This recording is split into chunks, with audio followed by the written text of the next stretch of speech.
A pregnant woman collapses in the scorching savanna, only to be surrounded by 6 lions who do the unthinkable. What do the pride do next? Witness nature's most unexpected guardians. Would you trust the wild? Tell us in the comments below.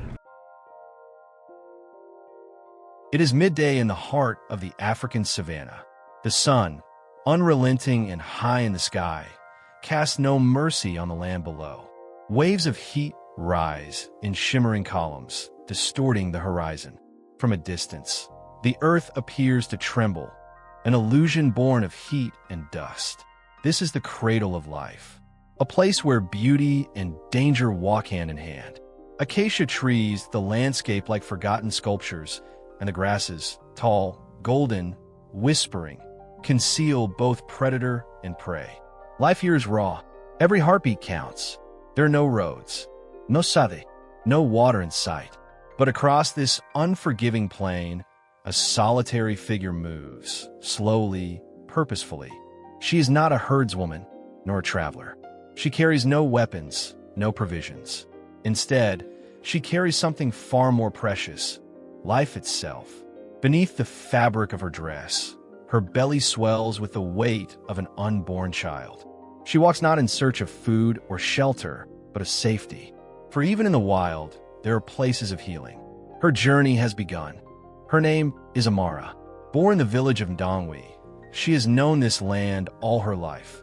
The scent of the earth after rain, the hum of cicadas, the whispers of wind through tall grass. But today, 8 months pregnant and alone beneath the harsh midday sun, the land feels vast and unforgiving.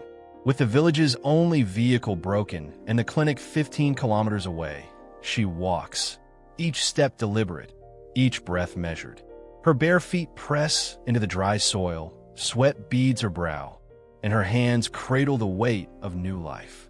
There is no fear on her face, only a quiet determination, though her strength begins to waver. The sun burns, her legs tremble, and the world blurs at the edges. A bird cries in the distance. Somewhere, unseen, a jackal watches. Finally, her knees give. She sinks gently to the ground, resting her back against a sun-baked termite mound. For the first time, her breath is ragged. She looks out across the savanna. No movement, no help in sight.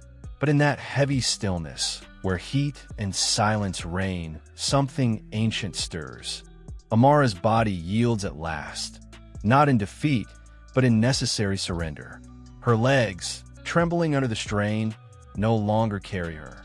She lowers herself into the grass, the dry blades rustling softly as she leans back against the termite mound's coarse warmth. Here, in the open, she is fully exposed, an island of stillness in a sea of golden grass. Her breath comes in shallow bursts. Her head leans forward. Sweat traces delicate paths down her temples. The journey has drained her, and now, even the thought of standing again feels distant, unreachable. The wind carries the faint scent of dust and sun-baked earth. Insects drone lazily in the air. Overhead, a vulture circles high. Too far to matter now, but an omen nonetheless. She places her hand on her belly, whispering quietly in her native tongue. A lullaby, perhaps. A prayer. Life within her stirs. A faint kick, gentle, defiant. The child is still fighting. But she knows, out here, in this vast and wild expanse, time is not on her side. And then, the silence shifts. It is almost imperceptible at first, a subtle change in the air. The grass quivers, though the wind has not returned. A shadow slips silently across the earth. Birds hush. Even the insects seem to fall quiet. Amara's eyes slowly rise. From the tall grass, amber eyes watch her. Steady, silent, ancient. She is no longer alone. From the golden grasses, they emerge. First one lioness, then another, until 5 stand in silent formation around Amara. Their presence is immense, yet strangely still. No growls, no snarls, no sudden lunges. Only unblinking eyes and poised muscle beneath sunlit fur. Amara, though trembling within, does not scream. Exhaustion grips her, but something older, deeper. An instinct beyond panic keeps her silent. She clutches her belly tightly. One lioness steps forward and sniffs the air, her gaze settling not on Amara's face, but on the gentle swell of her womb. Then she lies down, not to strike but to watch. The others follow suit, guardians rather than predators. And then, from the tall grass, he arrives. The male, towering, scarred, and impossibly regal. His mane catches the wind, and his steps command the very ground beneath him. He surveys the scene, his amber eyes locking onto Amaris. She cannot move, cannot breathe, yet he does not roar. Instead, he walks to the center of the pride and sits, majestic, unthreatening, utterly in control. In this sunlit clearing of the savanna, something rare and profound unfolds. The great predators of the land do not strike. They guard. Around Amara, they form not a trap, but a living circle of presence. Nature watches over her now. For a time, there is only stillness. Amara lies motionless, her breath shallow, her heartbeat pounding like distant drums in her ears. The pride surrounds her, yet makes no move. The lionesses settle, one by one, as if this were a resting ground, not a hunting ground. One begins to lick her forepaw with slow, methodical ease, then stretches and lowers her head to the earth. They are not predators in this moment. They are watchers. The male remains seated, unmoving, his amber gaze fixed not on the woman, but on the horizon. There is a strange solemnity to his posture, as though he senses a purpose beyond instinct, something older than fear or hunger. The savanna, so often alive with noise, has gone utterly quiet. And then it happens. The lion lifts his great head toward the sky, draws in the dry air, and releases a sound that shakes the plains. A single, thunderous roar.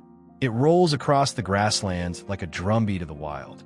Deep, resonant, territorial, but more than that, it is a call, a declaration. Amara flinches, her hands clutched to her belly, yet the lions do not move. They are still guardians, still silent. But the roar has gone far, and it has been heard. Across the vast expanse of the savanna, miles from where Amara sits, surrounded by lions, a lone vehicle hums gently along a worn game trail. At the wheel is Joseph, a senior ranger with sun-lined skin and eyes sharpened by years beneath this very sky. He knows this land like he knows the lines on his own hands. Every sound, every movement, each is a whisper in the language of the wild. Then he hears it, a roar, deep, commanding, ancient. Joseph halts the engine, his eyes narrow, scanning the distant plains. He knows that voice. It belongs to Mkali, an aging male lion whose roars have become rare in recent seasons. Mkali does not roar without cause. And this roar, was no warning to rivals. It was a summons. To the untrained ear, a lion's roar is simply noise. But to those who have walked among them, it is speech. And Joseph understood it like a friend. With practiced urgency, he throws the vehicle into gear and veers off the trail, tires tearing through the golden grass. Dust plumes in his wake. He doesn't know what he'll find, but he knows someone or something is out there. And the lions are not alone. The vehicle crested a small rise in the landscape, scattering a flock of guinea fowl into the air. Dust swirled behind Joseph like a ribbon of urgency. And then he saw them. 6 lions, 1 woman. His foot slammed the brake. Amara lay slumped at the base of the termite mound, her head tilted downward, her arms still cradling her belly. The lions surrounded her, not in a predatory stance, but seated calm, regal, like sentries.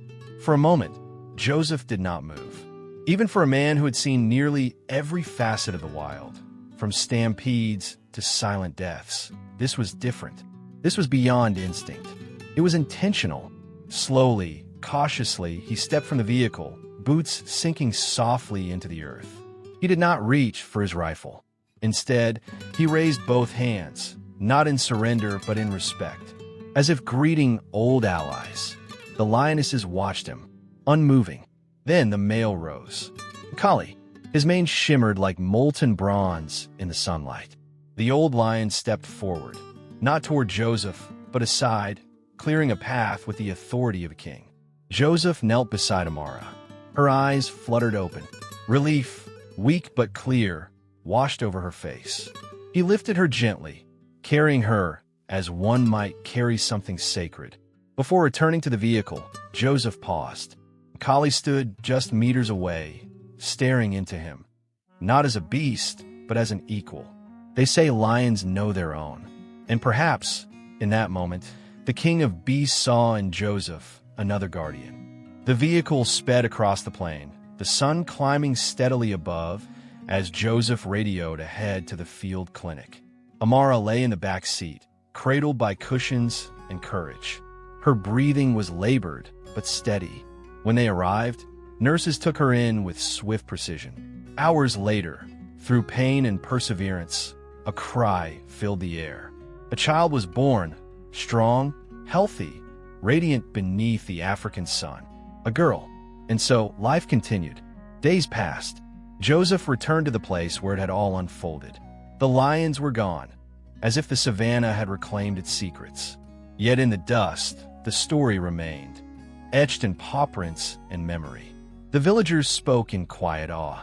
The lions guarded her. The lions knew. It was not a tale of science or survival alone. It was something rarer, a moment when the wild did not threaten, but protected, when the king of beasts watched over a mother and her child. And somewhere on the wind, between acacia trees and ancient earth, that roar still echoes, not in fear, but in legacy. If this extraordinary moment between a mother and the wild touched your heart, don't forget to like the video and subscribe to our channel for more powerful wildlife stories. Every click helps us share the wonders of nature with the world.